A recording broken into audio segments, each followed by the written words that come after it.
Hello and welcome to Two Girls Talk Transits. Today it's just me, Maddie, but I'm going to review the astrology from April 26th through May 2nd of 2026. So we are coming off of all of the new Gemini energy. This is a big shift that happened last week with Venus and Gemini, Uranus entering Gemini. And that is sort of the theme that will start us off for this week, happening first on that Sunday is we're going to start to see a little start Venus making some sextiles to the planets in Aries, which, has been a big theme. So she'll be sextiling Neptune first, as well as on the same day, Mercury will be squaring Jupiter.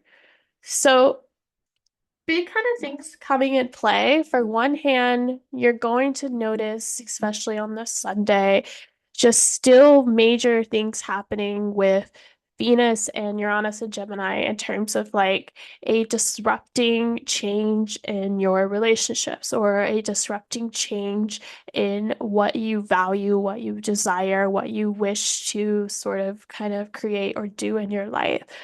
And this is coming more in alignment with also everything that's been going on in Aries, like all the things that you've been starting or challenging yourself to do, or the risks that you've been taking. There's now some like assistance, like a person coming in and being like, I can offer you this sort of piece of information or this tool to help you, or you're feeling more of a desire to pull to kind of deal with these Aries things, like start something new in your life, wherever Aries is in your chart, or just a pull, a desire to take more action in general and having more faith that that action will be meaningful. This is a dreamy combination for the Sunday in terms of like I enjoy Venus and Neptune together. It's definitely like over romantic or a little bit idolizing someone or something or like an important desire, but it's also just able to be like aware that you can dream bigger, you can go after what you desire, you can kind of align yourself to these visions, and maybe there's some people that will support you too. At the same time, on this day, though, there's a tendency to be overthinking or overanalyzing. See the moon here in Virgo too is kind of like a hypercritical place for the moon to be. So while you are thinking about these things that you're starting or just all these things that require more action in your life, Mercury squaring Jupiter can be like overdrive, like overthinking everything or trying to plan out everything, or again, trying to start two different projects that sort of compete with each other. And then the moon in Virgo is being hypercritical or hyper aware or over analyzing all the details. And it can feel messy or can feel like, again, you're missing information or you want things to move a lot faster than they are happening or that it is possible. So you just have to be mindful of like, again, we're just still Mercury here, Mars here, and Saturn, Neptune, Aries. Like there's so much desire for wanting things to happen as fast as it possibly can. And that's just not the most realistic thing. There's still a need to like pace yourself or, not be overwhelmed with all the things you're trying to do. That's just the only thing that can kind of start this week. It's just feeling like there's a lot going on with your mind mentally and all the things that you want to start to participate in, pick up. And then it's like, how do you pace yourself or how do you go slower? How do you just like sort of give yourself space to just exist too? So both of those things can be true. But overall, sort of like a nice Sunday to kick off this week, really feeling that Gemini energy, really feeling that Aries energy. So it's active. It's not very chill, even though we are in Taurus season, which is like why this astrology trips me up a bit, is Taurus does want to go slow. Taurus wants to be steady and stable and steady and just calm, but Venus is in Gemini now, that's not happening. And all these planets in Aries, that's not happening for at least some times. So there's that push-pull element that you're going to be feeling a bit with this Taurus season in general, like all month. But from there, the moon will move forward. It will eventually enter into Libra on Tuesday, the 28th. And there'll be this little grand trine happening in the sky with Venus here trining Pluto, and then the moon also trining Pluto and Venus. So a lot happening with air signs in your life. So, and again, Pluto is an intensifier, and there is a storyline of Pluto and Uranus having a trine now that's also forming. So you just are going to see again the acceleration of things, like the acceleration of relationship things, but also ideas or desires or anything that you've been wanting to attract or bring into your life. It gets intense. It gets serious a little bit. It can feel like this is exactly how it's unfolding, and this is what it means now, and that is big. I think overall, it will feel more positive. It will feel accelerating and exciting because the moon is in Libra, kind of accentuating the trines on this day on Tuesday.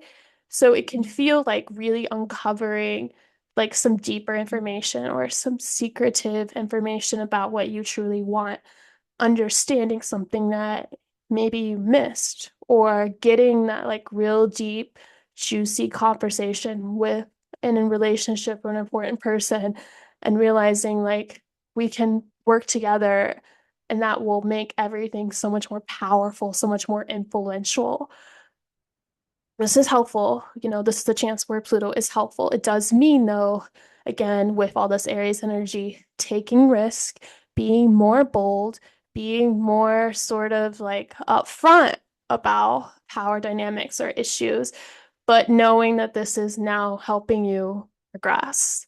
So that's kind of exciting and it kind of big energy to align with, because next up will be the full moon in Scorpio, which won't happen until Friday, May 1st.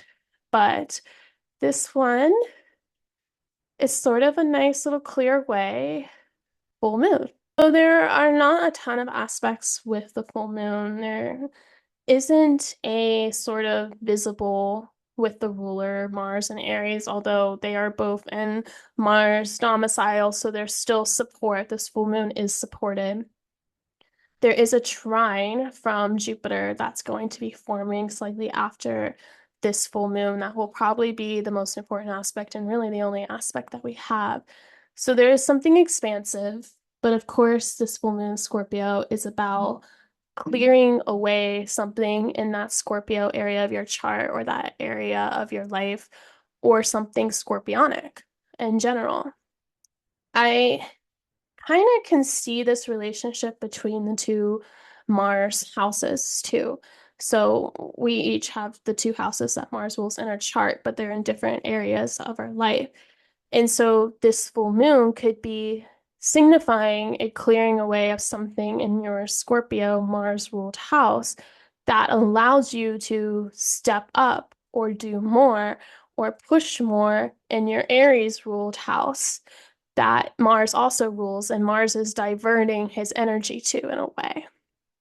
So that can be sort of a signifier. So like, in this chart with Scorpio being in the fourth house, there is something that this person may be letting go of in regards to home or family or just past relationships or anything to do with their living environment in general, so that they can pursue or have more energy for what's happening in the Aries house, which is the ninth house of maybe learning new things, expanding the mind, traveling, or doing anything with like higher education, teaching philosophy or religion, having to give up the comfort of home or the comfort of family to pursue a higher mode of thinking.